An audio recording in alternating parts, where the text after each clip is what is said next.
Armiya sporti ko'rsatuvi davom etadi. E'tiboringizga sport hayotidan olingan g'ayrioddiy, ilg'or va diqqatga sazovor voqealarni jamlagan bu qiziq sahifasini havola etamiz.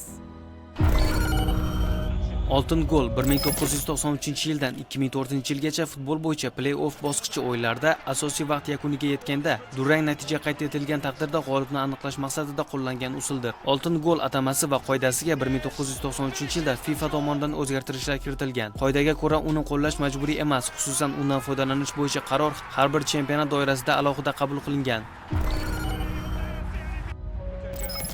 Yevropa chempionatidagi ilk oltin gol 1996-yili Germaniya va Chexiya terma jamoalari o'rtasidagi final uchrashuvida germaniyalik Oliver Bierhoff tomonidan kiritilgan edi. 1994-yilda Karib Kubogida qo'shimcha vaqtdan urilgan oltin gol 2 karra hisobga o'tgan. Shu bois bu turnir g'ayrioddiyligi bilan tarixdan o'rin olgan. Shundan keyin oltin gol o'yin qoidalaridan chiqarib yuborilgan.